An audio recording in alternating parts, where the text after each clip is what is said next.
사도행전은요, 누가라는 사람이 기록했는데 그 누가의 첫 번째 책이 누가복음이었고 마치 누가복음의 2부 같은 그런 성격을 가진 책이 사도행전이라고 볼 수 있습니다.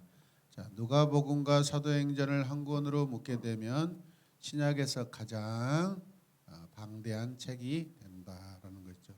누가복음이 복음서에서 가장 많은 분량이었죠. 사도행전에 의해 플러스 알파가 되면은 어마어마하겠죠. 자, 기록자를 보겠습니다. 1장 1절에서 데오빌로에게 먼저 쓴 글을 언급하는데 먼저 쓴 글은 누가복음을 말한다. 데오빌로가 어떤 존재라고 했습니까? 그리고 각하라고 했는데 그거는 이 서신서를 받는 사람들에 대한 마음 열기 위한 존중. 또 이 데오빌로라는 이름은 당시에 많을까요, 적을까요? 많습니다. 그래서 어떤 사람들은 이 데오빌로가 뭐 행정관이었다, 막 이런 그러죠. 이 이름을 가지고 그런 그 군사적으로나 정치적으로 이렇게 이름을 올린 사람들이 많이 있습니다. 그래서 일단은 우리가 이 하나님의 관점에서 볼 때 거시적이잖아요, 그죠? 지난주에 우리가 살펴본 것처럼 누가 한 사람을 위한 서신서가 아니라 그 헬라인들에게 또 세계 모든 영혼들에게 대한 책이라는 것을 우리가 기억했으면 좋겠습니다. 자, 누가는 수리아 안디옥 출신으로 아마도 이방인이었을 것이다. 지난주 이렇게 했어요. 자, 누가는 바울의 2차, 3차 전도 여행에 동행했고 로마로 갈 때도 같이 있었다. 사도행전의 우리라는 부분은 누가가 바울과 동행하고 있다는 증거이다. 왼쪽에 말씀 보시면 나와 있습니다. 이 부분은 누가가 일기에 기록해 두었던 부분이나 누가 자신의 기억에서 나온 말일 것이다. 바울은 누가를 사랑을 받는 의사 누가라고 불렀다. 자, 언제? 자, 주 62년에서 63년경. 사도행전은 바울이 2년간 로마 감옥에 갇혀 있을 때 누가가 기록한 것으로 추정한다. 좀 더 자유로운 몸이었던 이 누가가 그러면 계속해서 생존해 있던 사도들을 만나서 사도들을 통해서 구전으로 전해오고 기억된 예수님에 관한 이야기들을 계속 수집하고 모아서 또 자기 자신도 복음서를 기록했고 또 바울에게도 전달했다고 볼 수 있습니다. 그러니까 바울과 누가가 만나니까 엄청난 상승작용이 일어난 거죠. 그렇죠. 복음의 열정을 가진 자와 그 또 선교의 열정과 또 복음 예수 그리스도에 관한 그 관심과 사랑이 그냥 완벽하게 조화를 이루었다라고 우리가 볼 수 있는 것입니다. 자, 그다음에 사도행전에는 네로의 치아 박해, 주 64년 바울의 죽음, 68년 예루살렘 멸망, 70년에 대한 암시가 없다. 그러니까 그 전에 기록되었다라는 볼 수 있습니다. 자, 다루는 내용은 사도행전의 내용은 거의 30년 동안 일어난 일을 기록하고 있고요. 1장에서 7장 2년 기간, 8장에서 12장은 13년 기간, 13장에서 28장은 14년 기간을 이렇게 보시면 되고 주 33년에 일어난 예수 그리스도의 승천에서 시작하여 주 62년쯤에 끝난 바울의 2년간의 로마 가택연금 투옥으로 끝을 맺는다. 자, 장소, 지리적 배경. 자, 예루살렘은 몇 장에서 몇 장까지예요? 1장에서 7장. 그 7장에 아주 큰 사건이 있었죠. 뭐죠? 스데반의 변증 사건, 순교 사건 나오죠. 자, 그다음에 유대와 사마리아. 8장에서 12장. 주로 여기는 사도들의 예수 그리스도의 제자 사도들의 그 행적들이 주로 이렇게 기록되어 있죠. 그 다음에 땅끝까지 13장에서 28장 누구겠어요? 바울을 통해서 바울의 행적입니다. 자, 주제는요. 자, 첫 번째는 교회입니다. 교회. 교회는 헬라어로 에클레시아라고 합니다. 에클레시아. 이거는 방향을 나타냅니다. 복음의 방향. 복음이 어떻게 나아가는가. 복음은 멈춰 있는 것이 아니라 그렇다면 움직이는 동사와 같죠. 이번 주에 설교 말씀처럼 그렇죠. 우리 믿음도 움직이는 것이고. 자, 같이 읽을까요? 예수께서는 내가 내 교회를 세우겠다고 말씀하셨다. 사도행전은 하나님의 교회가 어떻게 시작되어 확장되고 확산되는지를 보여준다. 아멘. 자, 그래서 하나님의 이야기는 새로운 종류의 공동체를 창조하는 데 중심을 두고 있다. 에베소 교회도 하나님께서 창조하신 새로운 공동체죠, 여러분. 그 계속 공동체 이야기, 교회 공동체를 이야기하고 있잖아요. 그 다음에 두 번째 주제가 뭐예요? 증인입니다. 증인. 마르투스라고 이야기도 합니다. 마르투스. 자, 사도들이 가는 곳마다 긴장감이 조성되고 읽읍시다. 소동이 일어나고 또 교회들이 이게 무슨 의미죠? 복음은 기존 세상 질서와 반드시 충돌하게 돼 있다. 충돌해야 된다라는 거죠. 여러분이 복음의 증인이라면 여러분이 있는 곳에서 충돌이 일어나야 돼요? 안 일어나야 돼? 일어나야 돼. 문화적인 충돌, 진리에 대한 충돌, 이것들이 반드시 일어나야 됩니다. 여러분 때문에, 여러분이 가지고 있는, 우리가 가지고 있는 복음으로 인하여서. 이해되십니까? 네, 반드시 충돌이 일어나야 돼요. 자, 대부분이 무식했던 소수의 지도자들, 사도들이나 제자들을 말하고 있는 거죠. 자, 문명을 궁극적으로 재구성할 세계 선교 운동에 나서게 된다. 물에게 의하지 않는 혁명이 진행되는 것이다. 멋있는 고백이죠. 자, 기적을 목격한 보통 사람은 하나님의 말씀에 의해 뭘 얻게 돼요? 힘을 얻게 돼요. 하나님을 만난 사람은 그 자체가 복음의 힘이에요. 힘. 베드로는 말했다. 우리는 보고 들은 것을 말하지 아니할 수 없다. 그렇게 견딜 수가 없는 거죠. 자, 그 다음에 박스 같이 읽겠습니다. 하나님께서 천사를 감옥에 보내 사도들을 풀어준 목적은 가서 성전에 서서 이 생명의 말씀을 남김없이 백성에게 전하게 하려는 것이었다. 우리가 이 세상에 사는 목적은 하나님을 경험하거나 편하고 축복된 삶을 누리기 위해서가 아니다. 그게 하나님의 목적이라면 우리가 죄를 용서받는 순간 우리를 어떻게 천국으로 곧장 데려가 하나님의 가족 명단에 올려주셨을 것이다. 저는 여기에다 이렇게 메모했어요. 이 땅에서 하나님 나라를 세워야 한다라는 거죠. 우리를 곧장 하나님이 우리에게 복을 주시려고 하는 목적이라면 복의 완성의 장소인 영원한 하나님 나라로 그냥 곧장 데려가 버리지 왜 남겨두었을까? 이 땅에서 하나님 나라를 세우고 경험하고 누리게 하기 위해서입니다. 자, 그 다음 큰 주제로 가겠습니다. 사도행전에 나타난 예수 그리스도 뭐죠? 부활하신 그리스도. 예수님이 이미 부활하셔서 하늘로 올라가셨는데 하늘로 올라가신 예수 그리스도가 이 땅 가운데 사도들을 통하여 제자들을 통하여 증인들을 통하여 각 나라 족속에까지 곳곳에 어떻게 해요? 나타나게 되죠, 여러분. 이것을 큰 주제로 말하면 각 지역마다 각 나라마다 부활하신 예수 그리스도가 나타나고 계시죠. 그리고 또 이 부활하신 예수 그리스도를 모든 사도들의 설교의 내용의 중심이고 그들의 변증의 중심 주제였다라는 것이죠. 우리 복음의 완성은요 무엇이냐면 예수 그리스도의 십자가 죽음이 아니라 부활입니다. 부활까지 가야 됩니다. 그래서 여러분 이단들의 그 규정의 기준이 무엇인지 아세요? 이단들의 특징은요 예수님이 어떤 한 가지 사건만 계속 부추기고 드러냅니다, 여러분. 한 10년 전에 춘천에 있는 한마음교회라고 있습니다.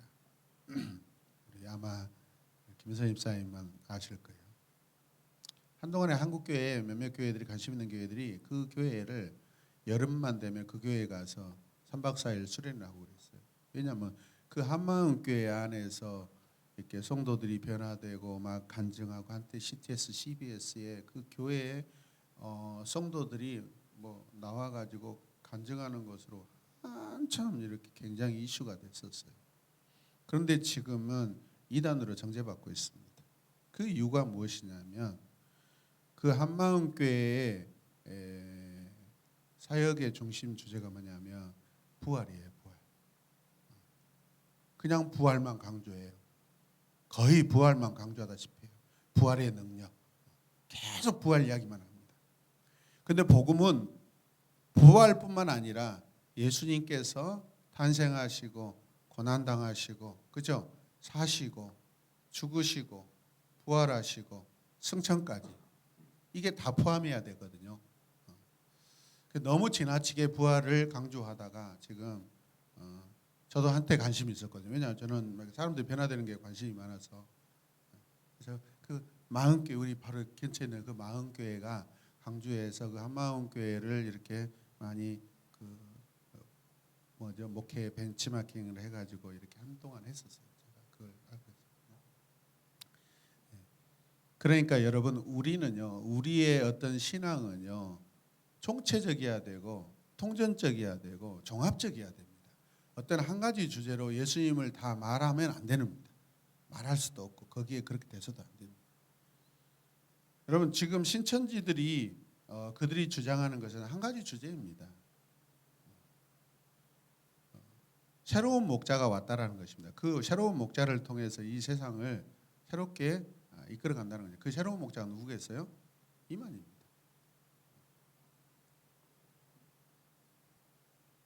그런 어떤 지나친 한 가지 주제로 이렇게 편협하게 복음을 우리가 폄하할 수 없는 것입니다. 이해되십니까?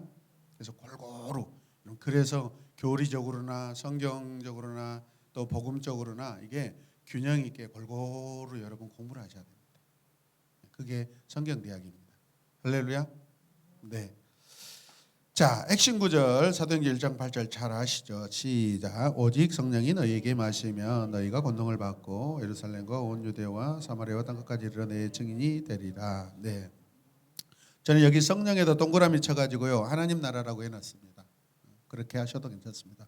오직 하나님의 나라가 너희에게 마시면 복음서에서도 천국이 왔다라고 이야기하잖아요.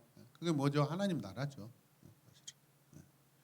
자, 그 다음에 사도행전 2장 42절에서 47절 내용은 넘어가겠습니다. 거기에 초대교회의 모습을 보여주고 있죠. 교제하고 떡을 떼고 기도에 세 가지에 아주 집중적으로 힘쓰고 있고 또 물건을 통용하고 나눠주고 그리고 어떻게 해요?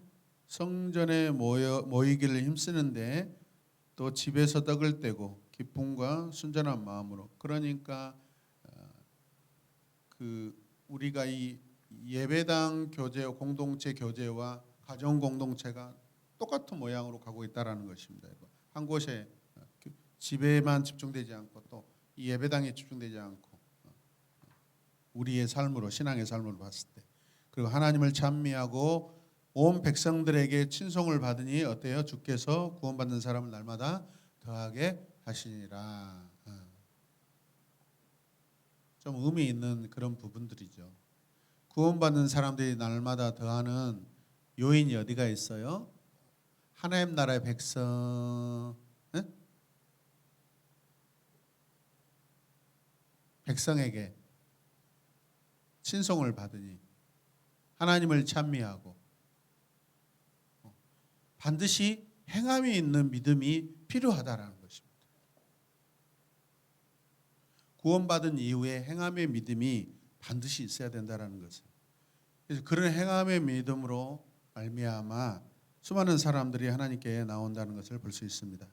자, 어떻게 보겠습니다. 사도행전에는 중간중간 교회의 성장 보고서가 기록되어 있다. 성장 보고서. 그러면 교회는 성장해야 된다, 안 해야 된다? 해야 된다. 자, 사도행전에서 베드로의 설교 7편, 바울의 설교 11편을 포함해 학자들의 주장에 따라 차이는 있지만 최소 18편에서 24편의 설교가 실려 있다고 본다. 자, 상세히 들어가 보면 오순절에 베드로가 오순절의 의미를 설명하는 설교를 하고, 성전에서 베드로가 유대인들이 메시아를 십자가에 못 박은 것에 대해서 회개한다고 그렇게 설교했고요. 베드로가 사내들인을 향해서 병자는 예수의 능력으로 치유함을 받았다고 설교하고, 스데반이 사내들인을 향해서 이스라엘의 역사를 이야기하며 유대인들이 메시아를 죽였다고 고소하는 설교를 했다. 이 사내들인이 왜 이렇게 그 설교의 대상이었을까요? 그렇죠. 대표적인 집단이잖아요. 대표에서 사람들을, 유대인들을 움직이고 예수를 믿는 사람들을 이렇게 죽이라고 파송하는 단체죠, 여러분. 그러면서 이 사람들은 기존 율법의 대표적인 단체잖아요. 율법을 대표하는 지금 그런 무리들이잖아요. 그러니까 이 율법의 무리와 예수 그리스도를 따르는 무리와의 어떤 비교를 좀 보여주고 있는 것이죠. 자, 그 다음에 베드로가 이방인들도 유대인과 동일한 방법으로 구원을 받을 수 있다. 자, 유대인과 이방인들이 동일한 방법이라면 공통분모가 뭐겠어요? 하나님 또는 메시아죠. 하나님이나 하나님께서 보내신 메시아죠. 그래서 이방인들에게도 유대인들의 메시아의 은혜가 미칠 수 있다, 없다? 있다라는 거죠. 동등하게, 동일하게. 자, 그 다음에 예루살렘에서 베드로가 교회를 향해 욥바에서 경험한 것을 자기가 욥바에서 경험한 것을 증거하고 이방인 사역을 변론하는 설교를 했다. 그 다음에 바울이 비시디아 안디옥 회당에서 예수님은 구약의 예언을 성취한 메시아다라고 설교합니다. 자, 그냥 메모하고 기록하셔요. 자, 베드로가 예루살렘 공회를 향해서 유대인과 이방인이나 모두 은혜로 구원을 얻는다고 설교했다. 자, 거기에 보충 설명이 바로 또 야고보가 합니다. 야고보가 예루살렘 공의회를 향해 이방인이 개종할 때 유대인들은 할례를 받아야만 하나님의 자녀라고 구원을 받은 거라고 생각하지만 아니다라는 거죠. 할례 받지 않아도 된다. 오직 예수 그리스도를 믿는 믿음으로 말미암아. 네. 자, 그 다음에 바울이 에베소 교회 장로들에게 거짓 교사들이 핍박할 때도 믿음 안에 거하라라고 설교하고요. 바울이 예루살렘의 무리를 향해 바울의 회심과 이방인을 향한 자신의 소명을 진술하는 설교를 합니다. 그 다음에 바울이 사내들인을 향해서 자신은 바리새인이며 로마의 시민권자라고 변론합니다. 자, 그 다음에 바울이 아그리빠 왕에게 자신의 회심의 그 경험과 복음을 향한 열정을 진술하고요. 또 바울이 로마에서 유대인 지도자들에게 이스라엘 백성이나 유대 간섭을 배척한 일이 없음을 변호한다. 무슨 말씀이에요? 구약의 율법을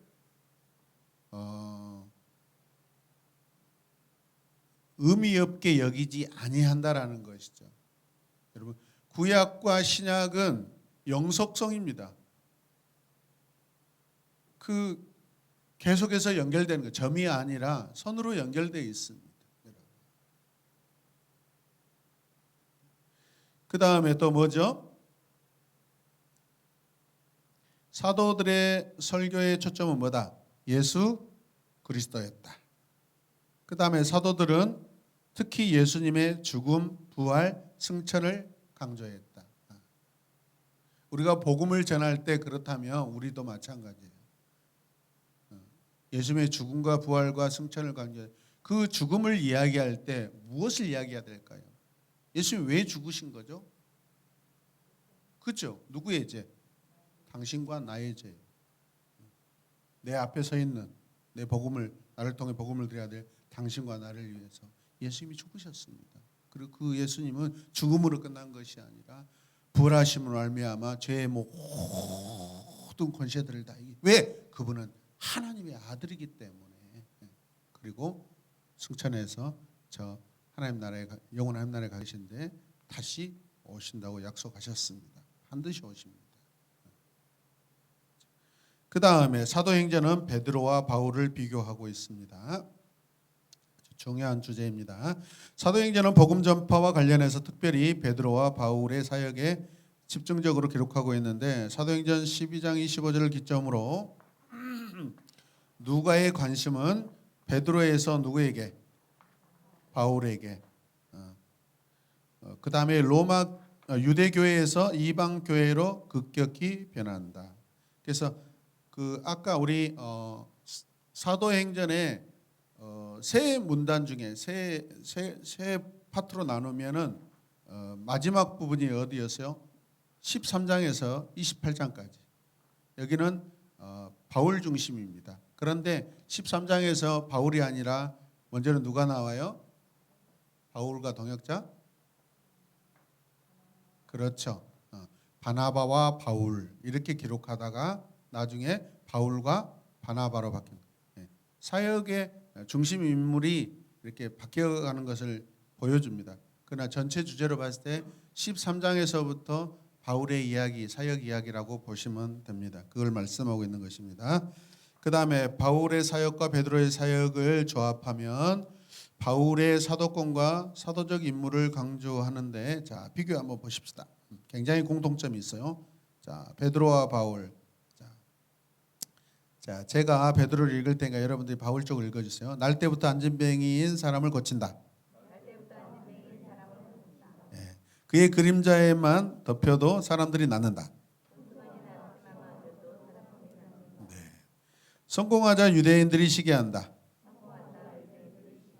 마술사 시몬과 대결한다. 네, 다비다 도르가를 살린다. 투옥되었다 기적적으로 풀려난다. 네, 굉장히 똑같죠 사실은. 그러니까 사도들의 행전, 제자들의 복음의 행전은 사실은 다 공통점, 똑같은 일을 하는 거예요, 여러분. 우리도 마찬가지입니다. 이런 큰 주제들이 내 삶 안에서 나타나고 경험되기를 주님의 이름으로 축복합니다. 자, 그리고 사도행전에서는 약 80군데의 지리를 포함해서 100여 명의 이상의 사람들이 언급된다라는 것이죠. 일부러 이렇게 하나님께서 의도적으로 기록하게 하시는 것입니다. 왜 그러겠어요? 역사적 사실임을 입증하기 위해서 그런 것입니다. 물론 입증 굳이 안 해야 되는데 이런 사람들의 이름, 당시의 지리명, 당시의 지도자들 다 이렇게 낱낱이 기록하고 있잖아요, 여러분. 그러면 우리가 이런 그 사도행전이나 서신서를 볼 때 이게 실제적인 역사적 사건이라는 것을 이렇게 우리가 알 수 있습니다. 그 목적도 있다라는 것을 기억하시길 바랍니다. 아멘. 사람 믿지 않아요. 의심이 많으니까. 자, 기록 목적 외에 자 사도행전은 복음서와 서신서의 역사적 연결고리로 기록되어 있다. 사도행전은 복음이 유대인들에게 이방인들에게로 전파되어가는 뭐예요? 과정에다 동그라미를 쳐놓으셔요. 사도행전은 로마 제국의 한 구석인 팔레스타인의 뭐예요? 미미하게 시작된 기독교가 어떻게 제국의 심장부, 로마 제국의 심장부까지 뻗어나가게 되는가를 보여준다. 그러면서 사도행전은 바울을 소개하면서 어떻게 소수민족의 종교가 바다를 건너 로마 제국의 수도인 로마까지 전파되었는지 잘 설명해주고 있다라는 것이죠. 자, 2번을 보시면 사도행전은 서신서들의 뭘 역할을 해요? 배경사 역할을 합니다. 거기에 보면 나중에 세워지는 소아시아 교회들의 그 시작이 어떻게 시작되었는가? 누구 통해? 바울을 통해 교회들이 시작되었고 그 교회들이 또 어떻게 흥망성쇠의 과정을 어디서 또 이렇게 평가를 해요? 요한계시록에 가면 또 평가를 하죠.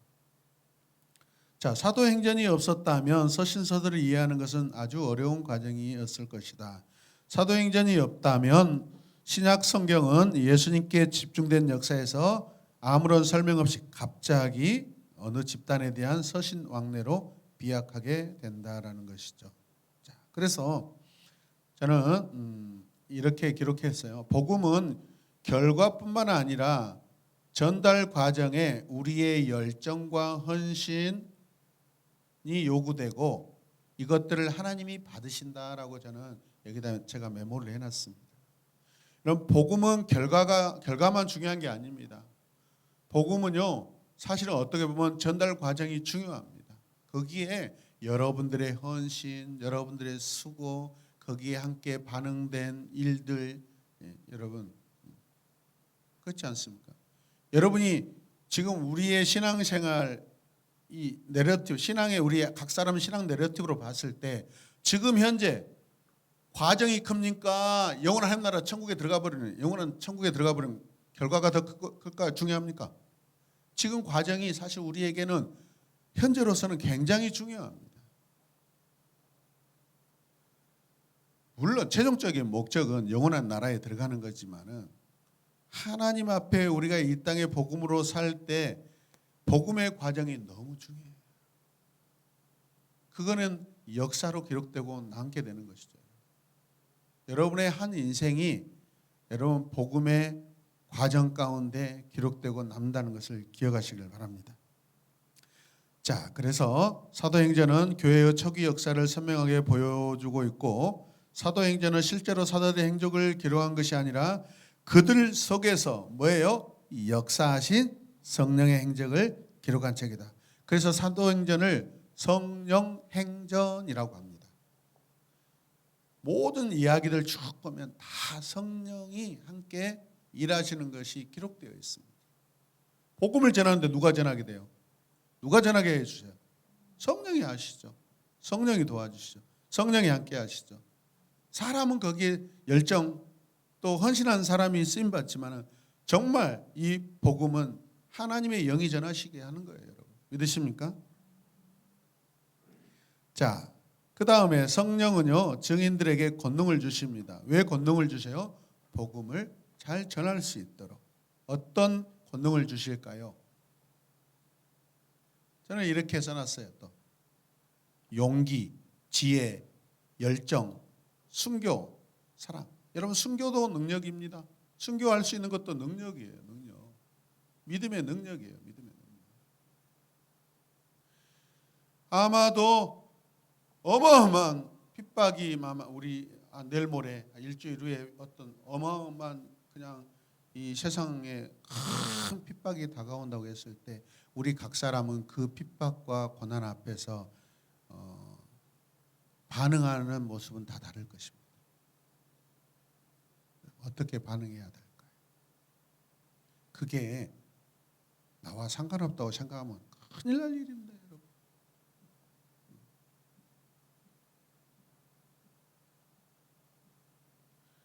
대부분 사도들은요 다 죽었잖아요. 요한만 빼고. 죽는 것이 사는 길입니다. 복음 안에서 죽는 것이 복음으로 사는 길이라는 것을 여러분들이 기억하시길 바랍니다. 살고자 하면은 죽고 죽고자 하면 사는 거예요, 여러분. 자, 그래서 성령은 두려워하는 작은 무리들을 계속 앞으로 나가게 하고 대사명 그레이트 커미션을 이행하면서 부흥하는 세계적인 교회로 변화시켰다라는 것이죠. 오늘 집에서 잠깐 그 프랑스 역사에 관한 그 다큐를 좀 보았습니다. 나폴레옹에 대해서 이렇게 그 영상을 보여주더라고요. 그래서 프랑스의 나폴레옹의 흔적, 나폴레옹이 살았던 궁정, 그의 아내 평생 정말 죽도록 사랑했던 아내 조세핀. 그런데 또 그 조세핀하고 이혼도 했더라고요. 그래서 아내가 옆에서 그렇게 사랑하면 왜 이혼했을까? 저는 그 방송에서 느끼는 것 딱 하나가 좀 제 마음에 꽂히더라고요. 나폴레옹이 그 집권하기 전까지는 이제 그 프랑스를 대신하는 리더로 있기 전까지는 주로 그 국가 정치를 누가 했죠? 거의 교회가 했습니다. 주로 교회가 했죠. 그리고 유럽은 다 그냥 한 집안들이잖아요. 그냥 뭐 독일로 보냈다가 뭐 영국, 프랑스 서로 이렇게 막 주고받고 하잖아요. 자식들을 보내고 막 다 섞여 있고. 그런데 나폴레옹이 그냥 전쟁만 잘하는 사람이 아니라 알렉산더 대왕처럼 엄청난 그런 그 문학을 추구하고 지식을 추구하고 지혜를 추구하고 학문을 추구했던 사람이라고 소개하더라고요. 그래서 뭐 전쟁에 나갈 때 뭐 몇만 권 책을 이렇게 같이 가지고 수레에다 싣고 나갔다고 그런 소개도 하더라고요. 그러면서 나폴레옹의 정치 관점이 뭐였냐면 이제 하나님을 이 프랑스 역사에서 세계 역사에서 하나님을 배제하고 이제 이 모든 정치의 관심을 민중들에게 돌려야 된다라고 그렇게 포커스를 바꾸었다고 이제 고백했다고 하더라고요. 그래서 그러면서 나중에 또 그 엄청난 그 영웅이 또 이렇게 한편의 죽음으로 또 초라하게 또 사라지는, 그래서 한 인간이 높아졌다가 죽는 그 역사를 보여주고 그의 무덤을 또 이렇게 보여주는데 어마어마하대요 보니까. 근데 그 가운데 무덤이 있는데 둥그런 그런 장소에 각 나라의 신들을 거기다가 다 동상으로 세워놨더라고요. 속으로 잘 죽었다고 했습니다. 아무리 영웅이어도 참 하나님을 인정하지 못하는 것은 인생은 똑같은 한 사람에 불과합니다, 여러분. 그럼에도 불구하고 프랑스 역사에서는 나폴레옹이 없으면은 안 될 만큼 중요한 부분을 차지한다라고 그렇게 소개하고 있더라고요. 여러분, 제가 말씀드리려고 하는 것은 사도 바울이 그의 그 자기 그 삶의 내러티브를 보면 지식을 전달했습니까? 아닙니다. 하나님을 전달했어요. 예수님을 전달했어요, 여러분. 예수님에 관한 지식이 아니라 예수님을 전했어요. 예수님. 그냥 예수님을 갖다 줬어요, 여러분. 아멘이죠. 그래서 그 예수님을 만난 사람들마다 다 작은 예수가 되고 제2의 예수가 되고 또 다른 예수가 된 거죠, 여러분. 지식이 전달된 게 아닙니다, 여러분. 예수라는 그 자체가 실제적인 그 예수님이 우리 각 사람에게 다 들어오고 전달되는 줄로 믿으시길 바랍니다. 아멘입니까? 네. 저는 이걸 말씀드리고 싶었던 것입니다.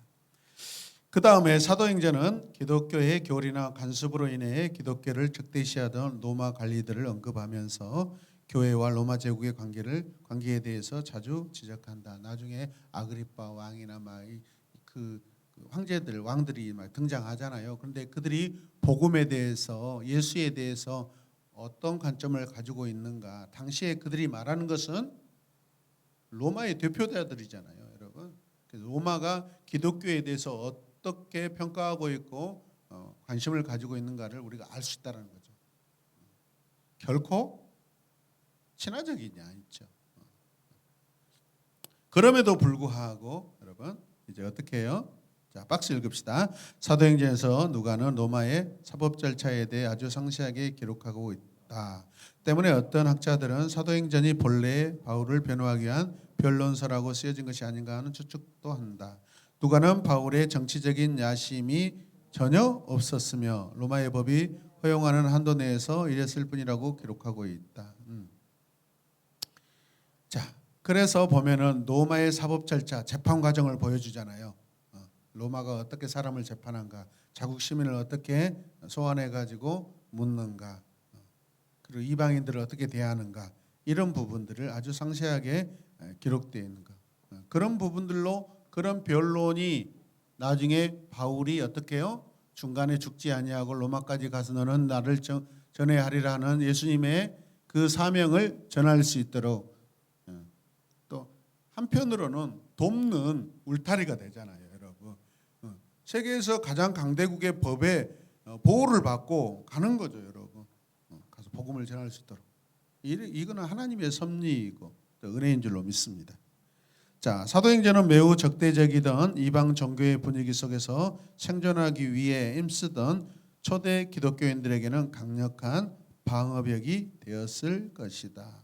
이런 사건들, 내러티브, 또 바울이 만난 사람들 지역에서 예수를 만나게 되고 그 지역이 변화되고 이런 사건들이 아마 당시에 복음 증거자들, 동역자들에게 좋은 사례로서 간증에 좋은 사례로서 복음을 전하는데 큰 힘이 되었다라는 것이죠.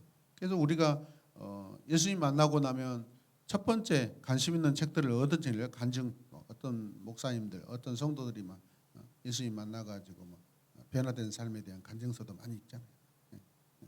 그게 되게 용기가 되고 그렇죠. 자, 그 다음에 사도행전은 기독교 변천에 있어서 중추적인 책이고요. 복음서들로부터 서신서들까지 유대주의로부터 기독교까지 종교적으로 역사적으로 율법에서 은혜까지 하나님의 역사하심. 자, 유대인만으로부터 유대인과 이방인까지 그리고 하나님 나라로부터 교회까지 등을 담고 있다. 십자가상에서 일어났던 심오한 변화들이 효력을 발생하는 데까지는 한 세대가 걸렸다. 사도행전은 30년 동안의 시기를 다루고 있다. 우리 인류 역사의 한 세대를 보통 30년에서 40년 잡잖아요. 그렇죠? 그래서 보통 아버지와 자녀들의 차이가 보통 한 30년, 보편적으로는 30년이죠. 옛날에는 한 25년 정도 잡기도 하지만은 우리 아버지와 우리 큰형님은 20년 차입니다. 그래서 우리 형 친구들이, 큰형님 친구들이 고등학교 때 놀러 와가지고 그런 소리를 해요. 야, 너 그 형 잘 있냐? 그래. 우리 아버지한테. 나이가 20살 차이 안 나니까 그 우리 형님 친구들이 막 그냥 그렇게 놀리는 거예요. 우스갯소리로. 자, 한 세대 30년에서 40년. 저는 여기서 영적 교훈을 얻습니다. 하나님이 내게 주신 한 세대, 내 인생 30년, 40년. 그때가 가장 복음을 잘 전할 수 있는 한 세대라고 본다면 내 세대에 세상을 변화시킬, 지금 오늘 사도행전 보면은 변화시킬 예수의 권능도 있고 영원히 돌아오는 구원의 은혜도 있다라는 것이죠. 여러분의 복음으로 이렇게 사는 여러분의 한 세대 가운데 여러분들이 하나님께 받은 권능, 은혜, 전해야 될 또 사명들, 그 세대에 주님을 닮으시길 바랍니다. 하나님을 풍성하게 닮으시길 바랍니다. 아멘입니까? 여러분을 통하여서 수많은 영혼들이 돌아가기를 주님의 이름으로 축복합니다. 자, 그 다음에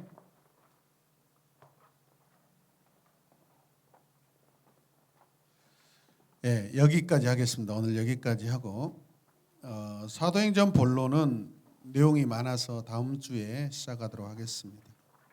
자, 오늘 짧게 했습니다.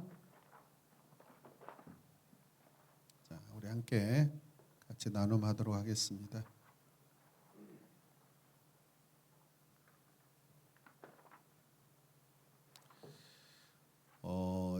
장정민 성도님, 그 강의를 들을 때 그 막 공부한다고 생각하지 마시고 외워야 한다고 생각하지 마시고 그냥 이해하고 듣고 그냥 즐겁게 듣고 즐겁게 이해하는 데 초점을 두면 훨씬 더 편안한 시간이 됩니다. 아시겠죠? 근데 시험을 안 보니까 또 결과가 잘 안 나타나네요.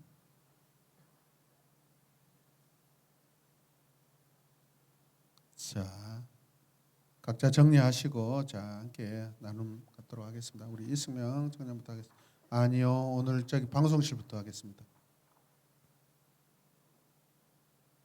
김준희 청년.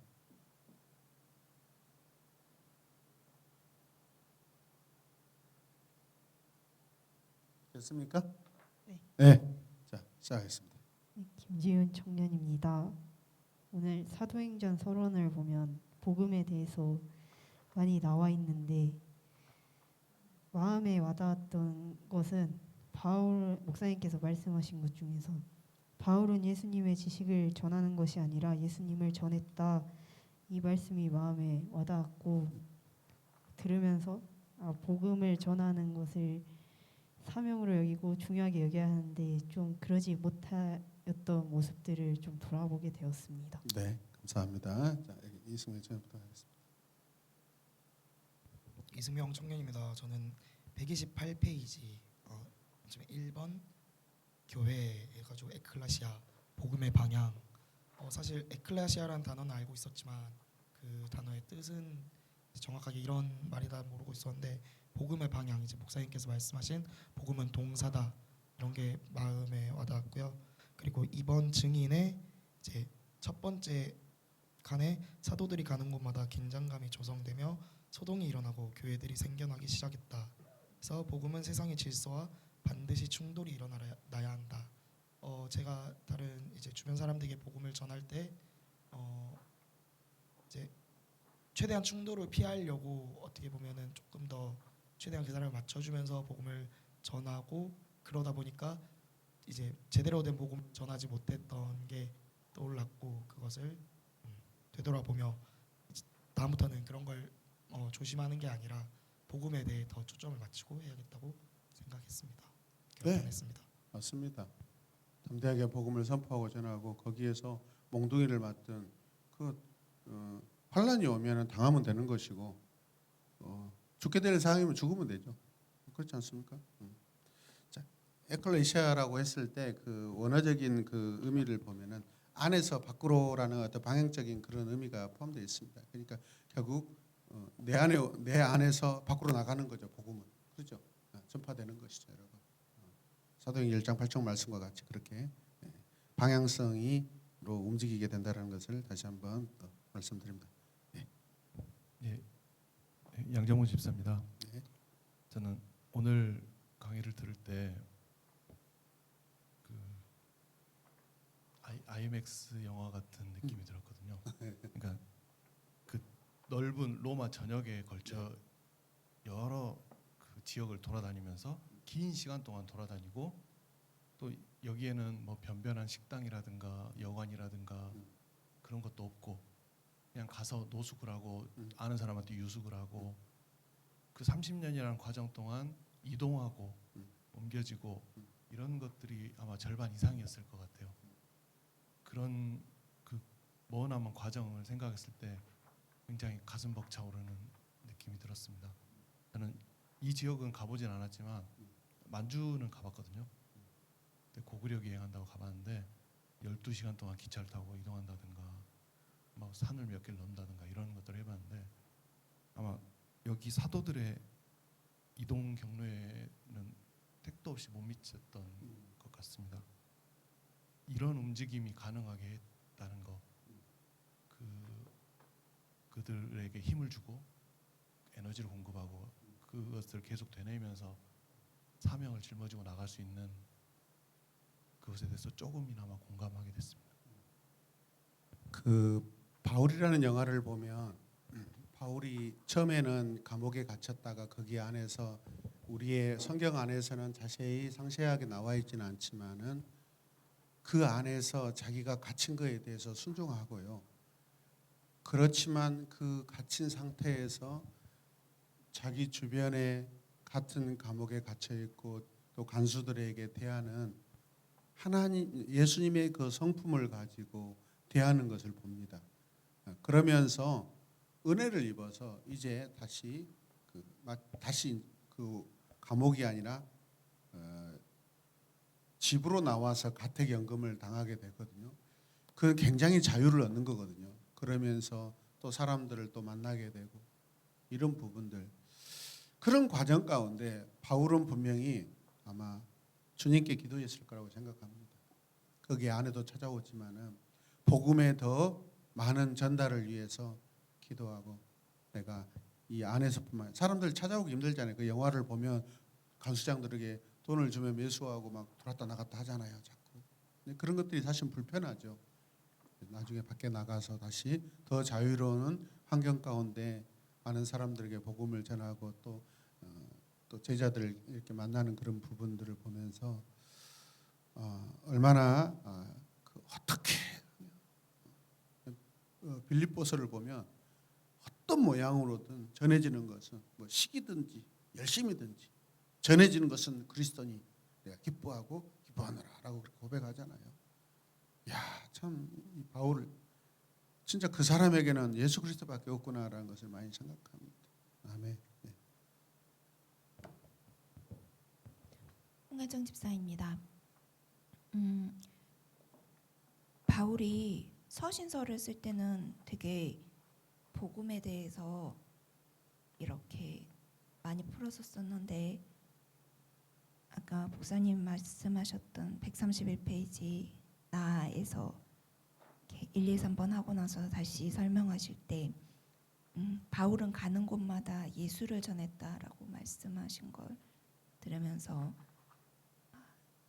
우리의 또 나의 신앙 고백이 그러니까 전도와 신앙 고백이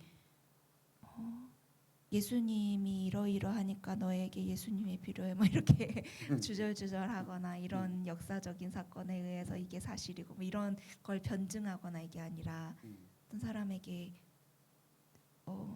단순하게 나의 삶에 예수님이 역사하시기 때문에 나는 이러하니 너의 삶에도 예수님께서 함께했으면 좋겠다라고 전하는 것이 전해야겠다. 네.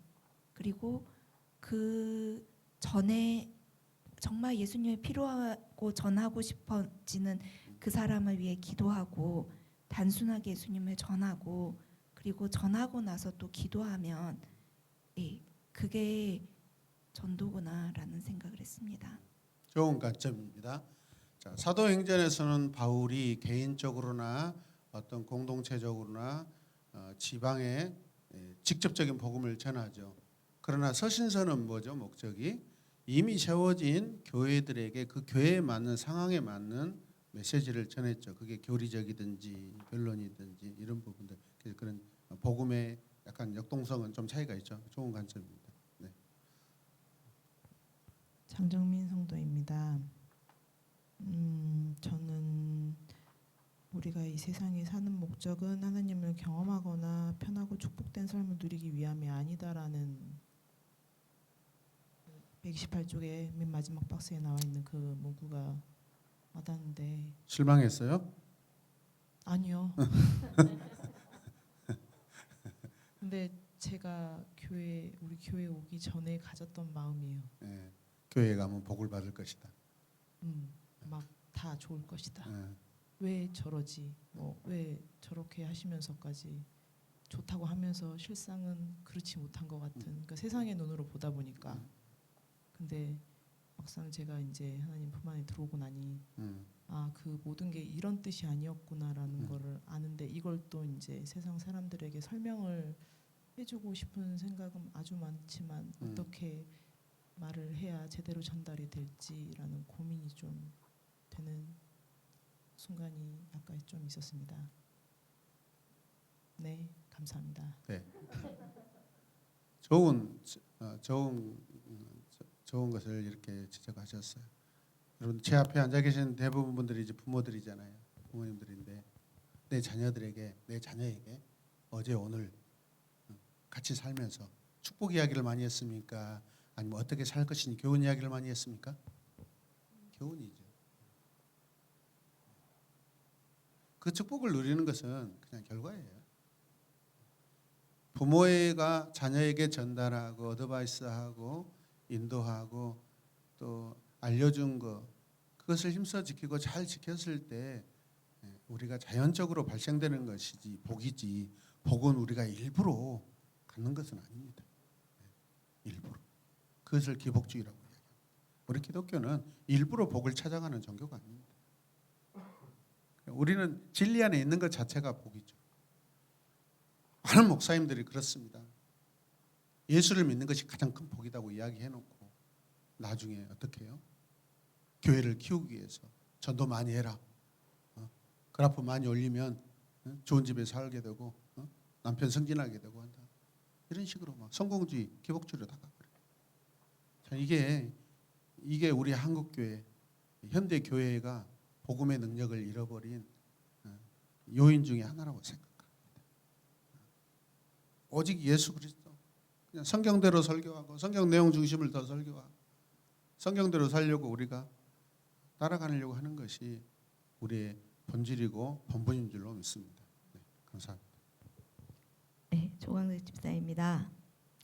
저는 130페이지 사도행전 외에서 박스를 보면 사도행전이 없다면 신약성경은 예수님께 집중된 역사에서 아무런 사전 설명도 없이 어느 집단에 대한 서신왕래로 비약하게 된다라고 했을 때 그 목사님께서 이제 부수적인 설명을 하실 때 복음은 전달 과정에서 우리에게 열정과 헌신적인 것을 중요하게 생각한다고 하셨습니다. 그리고 이제 그때 듣고 나서 마지막에 사도행전 기록이 기독교 편찬에 있어서 중요한 중추적이다고 책이다라고 했을 때 30년 동안이나 그 시기를 다룬다고 했을 때 이 전달 과정을 저한테 적용을 하다 보면 지금이 54살 앞으로 30년 지금부터 시작하실래요? 지금부터라도 시작해. 좋습니다. 어떤 분들은 29년 살았으니까 남은 1년이라고 생각하시는데 그래서 혼자 계산을 해봤습니다. 몇 살인가요? 84살. 좋다. 아무튼 건강하게 잘 열정을 가지고 헌신을 하려면 건강하게 기쁨으로 사역을 하겠습니다. 우리나라 이만열 교수는 한 분이 계셔요. 우리 한국 교회사 그다음에 교회사 이게 아주 그냥 그분이 거의 큰 중심에 계시죠. 거의 90이 다 돼가는데 지금도요 그냥 글 쓰고 계시고 지금도 강연 다니고 잘못된 어떤 정치 기조에 대해서 반드시 자기 이름을 내서요 하나님이 허락하신 자기의 명성을 가지고 잘못된 사회 행위를 지적하고 행보를 바로잡으려고 얼마나 노력한지 모릅니다. 그 80 젊은 나이입니다. 네, 감사합니다. 네, 네 옆에 분 묵상하고 계셔요. 문선미 집사입니다. 128페이지 교회는 에클레시아 복음의 방향성을 말했는데 내 안에 있는 것이 밖으로 전파되어 퍼져나가는 것. 가에 예수님께서는 내가 내 교회를 세우겠다. 사도행전은 하나님의 교회가 어떻게 시작되어 확장되고 확산되는지를 보여준다. 이 말씀을 보면서 내가 교회이기에 하나님께서 부르신 교회이기에 나에게 임하신 하나님의 나라가 어떻게 시작되고 확장되고 확산되는지를 간증할 수 있는 하나님의 자녀가 되겠고 지식적인 것이 아니라 예수님의 탄생부터 사시고 죽으시고 부활 승천까지 다 포함되는 그 복음을 전할 수 있는 하나님의 자녀가 되었으면 좋겠습니다. 또 될 것입니다. 네. 저도 지금 시간이 많이 남았습니다. 하여튼 그 인간들은 아주 사악해서 약속해 놓은 것도 까먹으니까 저기 벽에다 다 써놓으시고 자기 나이 써놓고 그때까지 자기 86세까지 나는 달려간다. 목표 정해 놓으시길 바랍니다. 신약 성경에서 이 하나님의 나라라는 단어가 나올 때 원어로 바실레이아라고 합니다. 레이아, 바실레이아, 에클레시아 비슷하잖아요. 아마도 언어를 연구해 보면은 내 안에 오신 나한테 오신 그 나라를 밖으로 이렇게 그 나라를 전하지 않을까 하는 거기까지 저도 생각되기도 합니다. 우리에게 오신 것이 하나님의 나라고 우리가 또 그 전달하고 전해야 될 것은 하나님의 나라죠, 여러분. 그것이 총체적인 복음이죠. 아멘. 네. 양수자 집사입니다. 저는 128페이지 증인 두 번째 박스에서 대부분이 무식했던 소수의 지도자들이 문명을 궁극적으로 재구성할 세계의 선교운동에 나서게 된다. 무력에 의하지 않는 혁명이 진행되는 것이다. 기적을 목격한 보통 사람은 하나님의 말씀에 의해 힘을 얻게 되었다. 베드로는 말했다. 우리는 보고 들은 것을 말하지 아니할 수 없다. 이 부분을 읽으면서 가장 중요하고 또 가장 쉽게 복음을 전할 수 있는 것은 내가 만난 하나님을 믿지 않는 사람들한테 전할 때 그것이 가장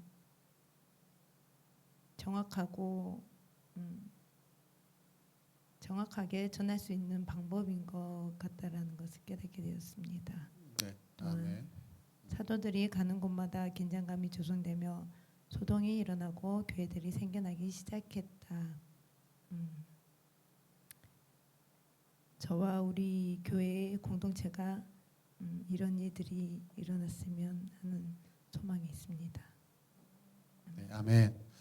그래서 제가 하나님 주신 마음이 있어서 내년부터는 우리 교회의 목회 방향이 바뀌어집니다. 다른 방향으로 좀 바뀝니다.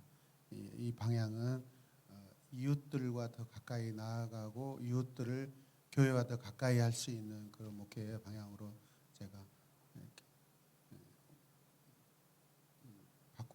바꿔야겠다고 하나님 주신 마음이 그거였습니다. 그래서 내년에는 더 우리가 우리 주변 이웃들과 더 부드러운 관계로 하나 되고 그들도 교회를 더 부드럽게 생각하고 함께 가는 그런 우리 마을 공동체로 지역 공동체로 그렇게 제가 좀 목회를 전환하려고 생각하고 있습니다. 네, 좋은 의견 주십시오. 네. 정미 집사입니다. 저는 128페이지 주제 박스 안에 하나님의 이야기는 새로운 종류의 공동체를 창조하는 데 중심을 두고 있다 해서요. 저희가 이제 서로 이제 실상은 공동체 하는데 보면은 저부터 따로 나갈 때가 많거든요. 그래서 이제 여기 교회 기도로도 안 오고 따로 하고 살고 있습니다. 집에서 혼자. 죄송합니다. 몸이 아프다는 핑계도 있기도 하고 이제 아침에 애들이랑 이제 신랑이 이제 아침 일찍 일어나니까 그래서 더 이제 피곤함에도 있어서 더 이제 그런 귀차니즘이 있다 보니 그렇게 된 것 같아요. 그래서 이제 이제 어떻게 하겠습니까? 이제 기도도 하러 나오고 공동체 안에서 더 열심히 하겠습니다. 지난주 저하고 약속한 거 있죠. 딸에 대해서 좀 염려하는 부분들이 있어서 뭘 어떻게 하기로 했죠? 사복음서도 읽고 교회 와서 기도도 같이 하고요. 기도하기로 했잖아요. 네. 지금 아직 이번 주까지 학기인가요? 방학했나요? 오늘부로 방학했습니다. 오케이. 자, 그러면 혼자 하기 힘들잖아요. 네, 도와줘야 돼요. 알겠습니다. 예, 그 광신대 동문이 여기 계시죠? 누구죠? 네, 광신대 동문. 네, 동문끼리. 소연아, 너 후배잖아. 우리 광신대 이름을 높이자 하나님께 이래가지고 같이 기도하러 알겠죠? 그냥 생각하면 딱 아이디어가 나오잖아요. 그냥 혼자 하기 힘든단 말이에요. 그 소연 때문에 내가 또 기도하게 되고 신학생이잖아요. 교회 기도해야죠. 네? 알겠습니까? 성도들이라면 기도하셔야죠. 안수자님도 기도하시고. 네. 약속했습니다. 네. 소연한테 이야기하셔요. 네. 너 자발적으로 엄마하고 가자. 그렇지 않으면 목사님이 너를 강제적으로 개종시킨다고 하더라. 이야기하십시오. 이미 저 오늘 생각하고 있어요. 오늘 소연한테 전화할까 말까 방학했을까 안 했을까. 네가 스스로 안 나오면 목사님이 목사님 방법으로 너를 인도한다라고 하려고 준비하고 있는데 오늘 그래도 얘기가 나왔습니다. 도와주세요. 동문을. 네. 네. 네. 네, 영명희 집사입니다. 129페이지에 하나님을 찬미하며 또 온 백성에게 칭송을 받으니 주께서 구원받는 사람을 날마다 더하게 하시리라 하시는 아멘. 저는 라는 말씀을 보면서 행함이 있는 믿음이 필요하다고 하셔서 저의 삶이 믿음의 삶이 행함이 있는 삶이 되면 제 안에서 예수님을 증거하고 싶은 마음이 저절로 생겨날 거고 그래서 예수님의 죽음과 부활과 승천을 이렇게 전하는 저절로 전하게 되는 그런 삶이 되어야겠다라는 생각을 했습니다. 네. 첫 번째는 나죠. 변화의 중심의 첫 번째는 우리입니다. 우리 자신입니다. 우리가 변하게 되면 각이 세워져 있던 관계들이 풀어지게 되고 그러면 바로 세 가지의 큰 주제를 자연스럽게 또 전달할 수 있을 줄로 믿습니다. 아멘. 이주연 집사입니다. 네. 129페이지에 어떻게 가 사도행전에는 중간중간 교회의 성장 보고서가 기록되어 있다. 또 교회는 성장해야 한다는 말씀을 들으면서 우리 교회를 생각하면서 또 감사했고 각각의 그 받은 교회로서 성장하고 있는 모습들이 좀 오졌습니다. 그리고 또 128페이지에서 복음은 기존 세상의 질서와 반드시 충돌이 일어나야 된다 이 말씀을 들으며 정반대로 가정 안에서 남편과 요즘 충돌이 있음을 회개하는 시간이었습니다. 진리의 충돌이 아닌 화의 충돌이 있었음을 회개합니다. 솔직히 이 말씀을 보면서 진리의 충돌이 일어나야 되는 곳이 가정 안인데 그러지 못하고 있고 제가 좀 피하려고 했고 그냥 입을 다무려고 했던 모습들을 많이 떠올리게 됐었습니다. 가정 안에서 제가 더 죽고 또 그 안에서 정말 예수님을 이규영이 알 수 있게끔 전하면서 하나님 나라를 세우고 또 우리 가정이 경험하고 누리는 그냥 하나님만 경험하고 편하고 축복된 삶이 아니 진정으로 하나님 나라를 세우고 경험하고 누리는 저희 가정이 되길 더 기도합니다. 아멘. 그래서 쇼핑 줄이시고 그러면 아마 남편이 감동할 줄로 믿습니다.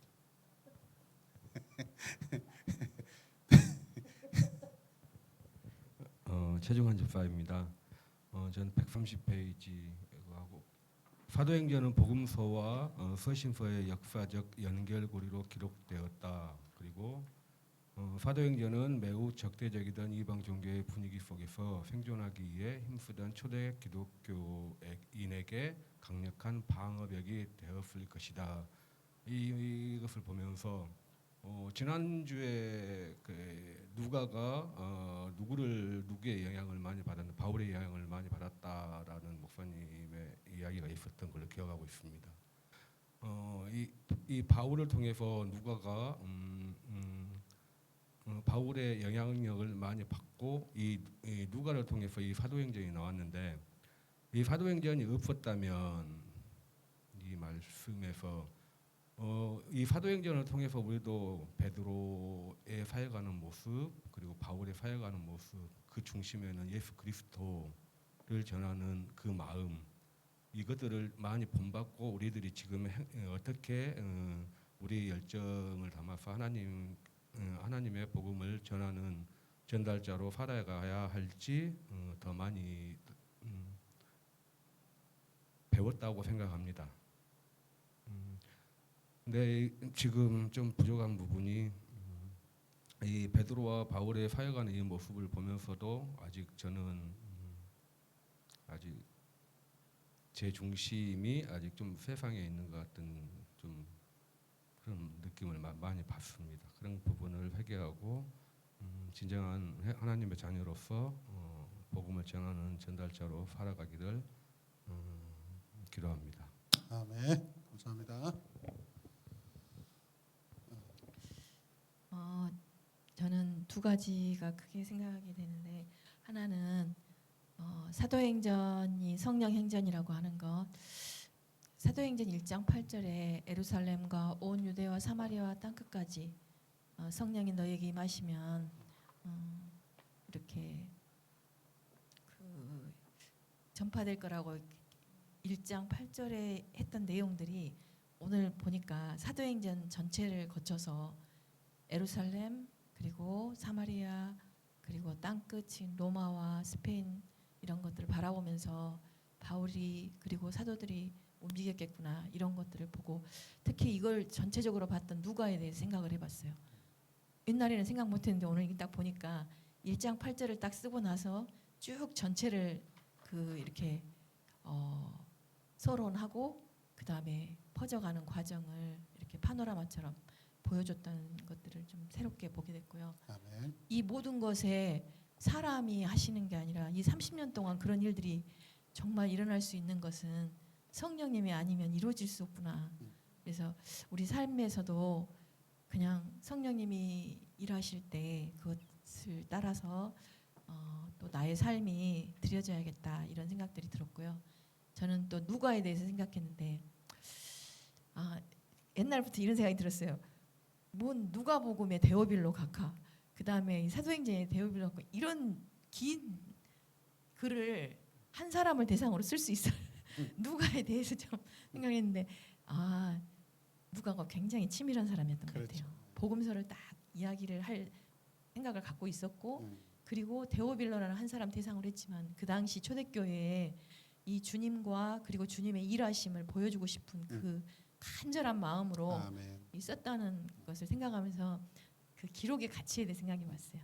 지금 제가 남은 시간을 사실은 이렇게 하나님 앞에 이렇게 늘 기록을 하는 것들을 지금 하고 있는데 이게 목사님 중간에 말씀하신 대로 한 사람의 그 삶의 행전의 역사가 주님의 역사가 될 수 있겠구나. 그런 것들을 생각하면서 기록을 해야겠다 생각이 들었습니다. 아멘. 한 가지 제가 질문할게요, 여러분들에게. 그러면 왜 하나님은 누가였을까요? 왜 누가를 썼을까요? 오늘 아까 공부하면서 나와 있던데 왜 누가죠? 왜 사도행전을 누가가 쓰게 하고 누가복음을 누가가 쓰게 했어요? 누가복음을 통해서 누가는 복음에 대해서 장착했죠. 네, 자기 자신에게 복음을 장착하고 사도행전은 광의적이잖아요. 넓게 펴져가잖아요. 그렇죠. 저는 그게 왜 누가일까라는 것을 제가 방금 들으면서 왜 이 질문을 일부러 만들어봤어요. 왜 누가일까? 이방인. 순수 이브리언이 있으면은 그들은 자기 지역에 애착이 강하기 때문에 잘 안 떠나려고 그럽니다. 그러나 이방인 출신이기 때문에 마음껏 세계로 왔다 갔다 할 수 있는 마음이 열려 있는 사람이기 때문에 이런 개인 성향까지. 그래서 여행 좋아하시는 분들 있죠. 여러분들 누가가 되시고 바울이 되시길 바랍니다. 할렐루야. 그다음에 아까 저기서 누가 발표하면서 오지게라고 누가 했는데 국어 선생님 오지게가 무슨 뜻이에요? 오지게. 아따 오지게 한다. 예. 옹골차게. 뭐 양을 많은 그 양을 이렇게 그 표현한가요? 아따 오지다. 네, 들어가겠습니다. 네, 장소영 집사입니다. 오늘 사도행전을 보면서 축복의 선상에 선 사람은 예수의 믿음으로 사는 사람인 것을 알 수 있었습니다.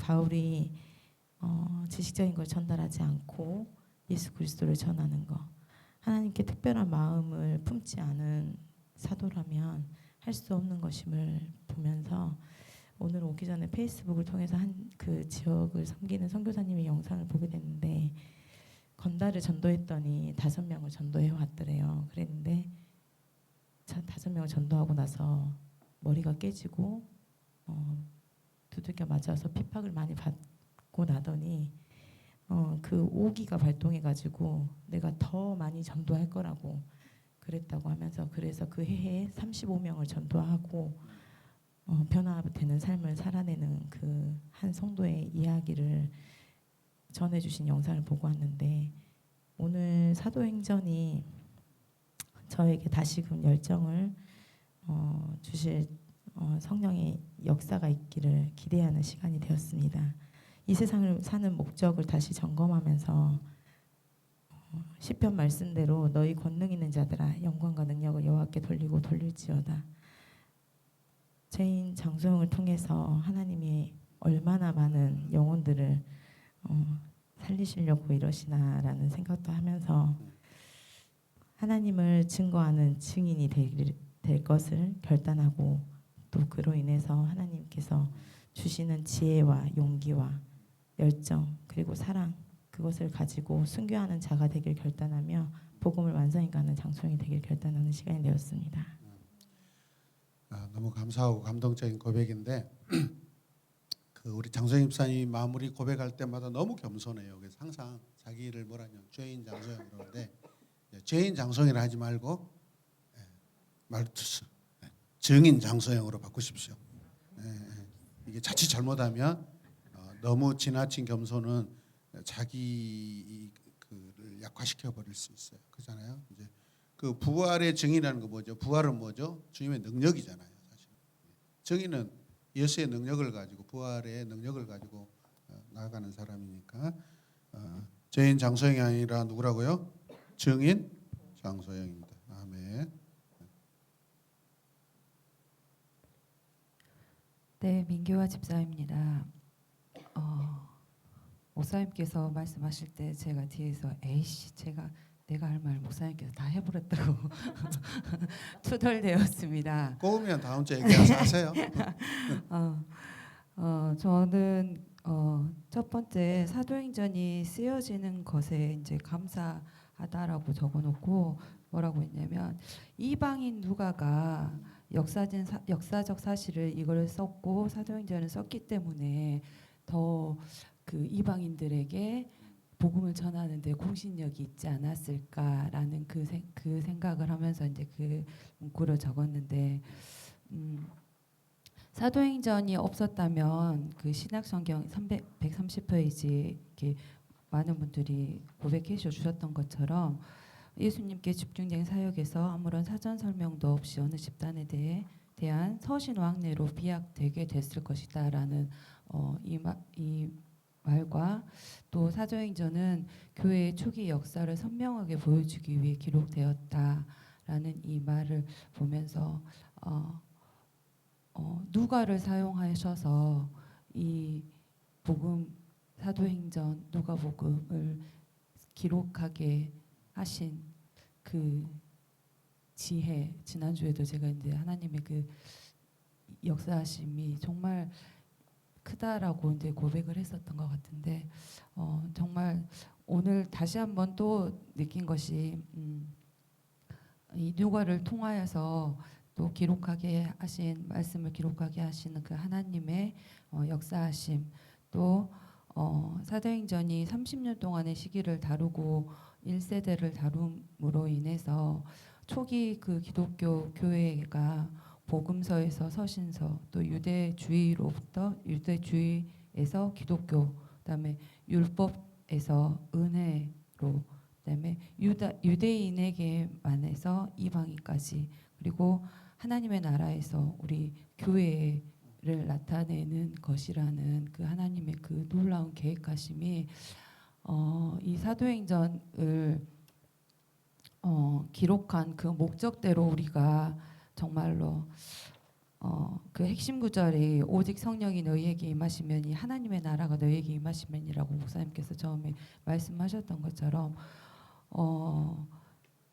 정말 우리에게 성령이 임하지 않고 성령 충만함이 없으면 그 사도행전 핵심 구절 2장에 나와 있는 그 하나님의 나라를 공동체 안에서 누리고 또 그것이 행함 있는 믿음으로 살아내는 것이 정말 어려운 것을 많이 경험도 했고 지금도 깨닫고는 있지만 성령 충만을 많이 구하지 않은 나의 모습에 회개하게 되고 그래서 성령 충만은 첫 번째는 날마다 교회 와서 기도하시면 됩니다. 그러니까요. 거기다 써 붙이십시오. 증인 민계와 교회에서 매일 1시간씩 기도하기. 네. 그래서 성령이 정말 우리에게 임하셔서 하나님의 나라가 우리를 통해 또 우리 새로운 예마본 교회를 통해 이루어지는 그런 역사가 있기를 기도합니다. 아멘. 아까 왜 누가인가 이렇게 우리가 질문을 던졌잖아요. 이방인이었기 때문에 어떻게 보면 고지 시간 히브리인들보다도 훨씬 더 열려 있고 세계관도 더 열려 있기 때문에 저는 이제 여러분들의 그 고백들을 듣고 또 제 생각을 이렇게 수집해 보니까 처음부터 로마에 갈 때 루카가 따라가잖아요. 목적이 분명한 거예요. 이 사람을 보호해야 되겠다. 이 사람 곁에 있어야 되겠다. 이 사람 혹시라도 죽을 수 있잖아요. 그럼 예수님께서 이 바울을 통하여서 일하신 것들을 자기가 바울의 또 다른 증인으로서 바울의 삶을 보고 그것을 이미 기록하려고 마음먹고 간 사람이잖아요. 어떻게 이 행위를 보면 그 삶을 보면 행적을 보면 대단한 거잖아요, 사실은. 그러니까 하나님께서 이 바울 곁에 놀라운 이렇게 문서 사역자로 복음 기록자로서 붙여주신 거잖아요. 그러면서 자유의 몸이기 때문에 누가는 어떻게 해요? 소아시아 교회 왔다 갔다 하면서 교회 상황들을 또 다른 사람들을 통해서 바울에게 이렇게 들려오게 했지만은 분명히 누가를 통해서도 수집되고 누가가 또 전달하고 교회 상황들을 아마 전달했을 거라고 생각합니다. 그렇다면 저와 여러분들이 한편으로는 누가처럼 살기 원하고 또 한편으로는 바울처럼 살기 원하고 그래서 나의 바울에게 내가 누가로서 그잖아요. 내가 또 누가를 위해서 또 사는 또 바울, 주님을 위해서 사는 바울 이런 이게 그 은혜로운 교차적인 그런 은혜의 교차적인 어떤 증인으로서 저와 여러분들이 이 시대를 살았으면 좋겠습니다. 결국은 누가 뭐 높고 낮은 것이 아니라 다 서로가 여러분 돕는 자고 또 서로 이렇게 하나 되고 동역자고 그런 줄로 믿습니다. 오늘 하나님 나라 이렇게 캠프를 준비하면서 줌 미팅을 했어요. 네, 이제 우리 캠프의 대표는 이종필 목사님이신데 목사님이 그런 이야기를 부목사님한테 전달했다고 그래요. 우리의 캠프의 목적은 하나님 나라 예배자를 세우는 것이다. 그래서 처음 그 일정표들이 몇 개 강의들이 막 있고 그랬어요. 근데 오늘 다 수정이 좀 됐어요. 결국에는 예배자를 세우는 것이 목적이라고 분명히 한 번 더 이종필 목사님이 부목사님한테 전달했다고 하더라고요. 그렇게 보니까 일정표가 조금 수정해야 될 것들이 있더라고요. 너무 강의 중심적이면 힘드니까 이게 실용적으로 그잖아요. 예배자를 세우는데 여기에서 했던 것처럼 찬양하고 예배하고 기도하고 준비하고 또 교회를 세우는데 이 아이들이 뭘 세우고 가서 전도를 하겠어요? 뭘 하겠어요? 일단은 찬양팀으로서 자기들이 하나님을 열심히 찬양하면서 이 시대 그 음악적인 코드를 가지고 자기들도 변화되고 또 자기 친구들도 초청해서 변화되는 장소로 초청하고 그런 코드 실용적인 예배자를 세우는 캠프가 되지 않겠냐라고 제가 이제 일정표를 보면서 생각하면서 이 부분은 빼고 이렇게 대치합시다 했더니 이게 됐어요. 그래서 김필환 목사님이 우리 하나님 나라 캠프의 핵심 코드다. 그것은 뭐죠? 우리 새로운 에바몬 교회가 지금 이 시대에 모든 성도들이 하나님 나라 신실한 예배자로 세워지는 그게 사실은 중요하다라는 것을 다시 인식하고 그 코드에 맞춰서 그 방향에 맞춰서 캠프를 이끌어가자라고 그렇게 사실 그 합의점을 찾았거든요. 그래서 어찌 됐든 간에 우리 자녀들이 이번에 캠프의 핵심 멤버입니다. 그래서 크게 4개의 소그룹으로 이렇게 조직이 되는데 거기에 어찌 됐든 간에 우리 청년들과 학생들이 다 핵심 찬양 악기 스텝 멤버로 다 이렇게 그 분산 배치돼 가지고 그 그룹들을 살리고 이번에 새 교회가 추가로 또 들어오거든요. 그런데 하나님께서 마치 오늘 누가처럼 바울처럼 우리 새로운 에마본 교회를 이 시대에 복음의 증인 통로로서 사용해 주신 것을 너무 감사하게 생각합니다. 아멘. 자, 2가지를 제가 여러분들에게 좀 부탁드리고자 합니다. 제 생각입니다. 자, 매일마다 우리가 지금 큐티를 하고 있는데 여러분들이 익숙하지 않고 또 습관적이지 않아도 여러분들이 어쨌든 여기에 팀장님도 계시고 부팀장님도 계시고 또 예비 리더들도 다 여기 계시기 때문에 팀장님이 큐티 안 하지는 않죠. 팀장이나 팀원들이 적극적으로 이렇게 뭘 우리가 그 큐티를 잘하고 못하고 그게 지금 뭐 자랑하고 드러내고 내 해석이 막 탁월하다 출중하다 그거 아니잖아요. 성실하게 내 묵상을 올리는 거 그거 하나 올리는 걸 말미암아 여러분 팀 안의 분위기가 더 이렇게 더 좋아지고 그럴 줄로 믿습니다. 그래서 아름다운 소그룹을 잘 갖고 가시길 좀 부탁드리고 그 다음에 또 교사들이셔요. 하나님께서 후반부에 우리 그 가을부터 9월 달부터 이제 후반기 사역 시작하는데 아주 놀라운 그 찬양 예배 소그룹 거리를 또 주셨어요. 교사로서 또 학생들과 하나 되고 이렇게 부모가 자녀가 돼보고 자녀도 부모 입장에서 같이 이렇게 팁을 드리면 이제 지금 우리가 큐티 가지고 소그룹 인도하고 있잖아요. 이것을 잠시 내려놓고 책 한 권을 가지고 아주 심플하지만 재밌고 같이 자녀들과 실제로 집에서 가정에서 학교에서 이 사회에서 고민하는 그 부분들을 책을 한 권을 가지고 84챕터인가 아주 간단해요. 그것을 계속해서 같이 고민하면서 너무 좋겠더라고요. 그래서 책은 사야 되고요. 그 다음에 청소년 주일학교 아침에 여러분 선생님들이 들어오실 때 선생님용과 학생용을 자기 학생 것을 챙겨가지고 들어와서 앉으시기 바랍니다. 가실 때 가지고 나가지 마시고 아시겠죠? 그래서 저기에 뭘 남겨놓지 말고 그렇게 가져가시고 부족분이 있으면 저한테 예배 시간에 그 도움을 요청할 수 있잖아요. 근데 예배 다 끝나고 나서 다 가져가 버리고 부족해 목사님 없어요.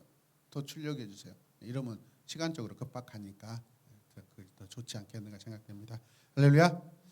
자, 감사합니다. 제가 기도하고 마무리하겠습니다. 하나님 감사합니다.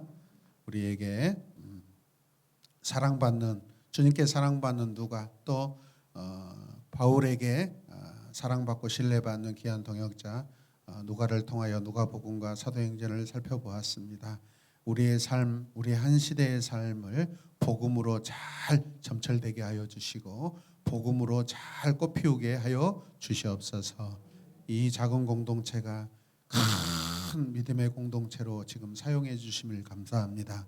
자녀들이 한 명 한 명이 회복되게 하시고 믿음의 예배자로 채워지고 있는데 하나님께서 계속해서 우리를 귀하게 사용하여 주시옵소서. 돌아가는 발걸음도 지켜 주시옵소서. 예수님의 이름으로 기도드립니다. 아멘. 감사합니다. 수고하셨습니다.